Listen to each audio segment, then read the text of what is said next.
ছয়জন ছাত্রকে গুলি করে হত্যা করা হয়, শহীদ করা হয়। এই 6 জনকে হত্যা করার পরে আপনারা সোশ্যাল মিডিয়ার মাধ্যমে জানেন যে তাদেরকে প্রথমে গুলি করে হত্যা করা হয়। হত্যা করার পরে তাদের প্রথমে চ্যাংদলা করে একটা রিক্সা ভ্যানের মধ্যে উঠানো হয়।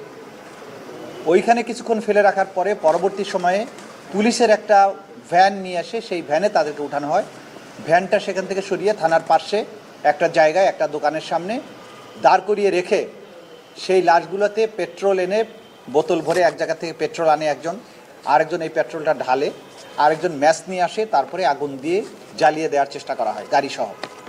তাদের এই জ্বালিয়ে দেওয়ার চেষ্টা করার উদ্দেশ্য ছিল যাতে করে মানুষ বুঝতে না পারে যে এদেরকে কে হত্যা করেছে।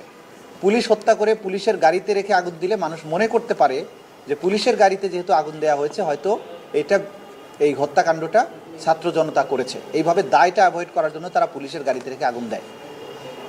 আমাদের তদন্ত সংস্থা এই ব্যাপারে ডিটেইল তদন্ত করে এবং তদন্ত পরে যেটা পাওয়া যায় যে এই ঘটনার সময়ে গুলিবর্ষণের সাথে ঢাকা 19 আসনের সেই সময়ের যে এমপি ছিল সাইফুল ইসলাম, সে নিজ হাতে অস্ত্র নিয়ে গুলিবর্ষণ করেছে পুলিশের পাশাপাশি ছাত্রলীগকে নিয়ে।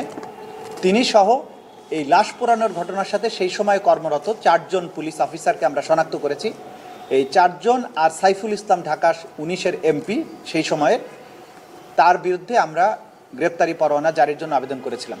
আদালত গ্রেপ্তারি পরোয়ানা জারি করেছেন আজকে, বলেছেন ইমিডিয়েটলি তাদেরকে অ্যারেস্ট করে আদালতে সোপর্দ করার জন্য, এবং এই গ্রেপ্তার করা মাত্র তাদেরকে আদালতের কাছে সোপর্দ করতে হবে এবং পরবর্তী 26শে জানুয়ারিতে এই মামলার জন্য পরবর্তী তারিখ নির্ধারণ করা হয়েছে।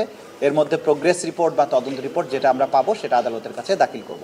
এই ঘটনার সাথে রিলেটেড ঊর্ধ্বতন যে সমস্ত পুলিশ কর্মকর্তা ছিল তারা ইতিমধ্যেই আরও ব্যাপক পরিসরে যে সমস্ত ঘটনা ঘটেছে সেগুলোতে তারা আসামি হয়েছেন এবং আসামি হয়ে গ্রেপ্তার হয়ে অলরেডি তারা জেলেও আছেন।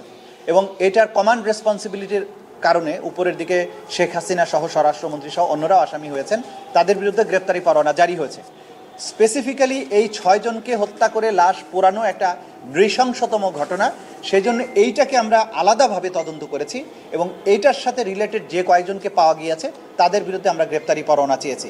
কিন্তু এর সাথে আরও যারা ইনভলভ আছে, যাদের বিরুদ্ধে তদন্তে আমরা কনক্রিট এভিডেন্স পাবো, তখন তাদের বিরুদ্ধেও কিন্তু আমরা গ্রেপ্তারি পরোয়ানা চাইব।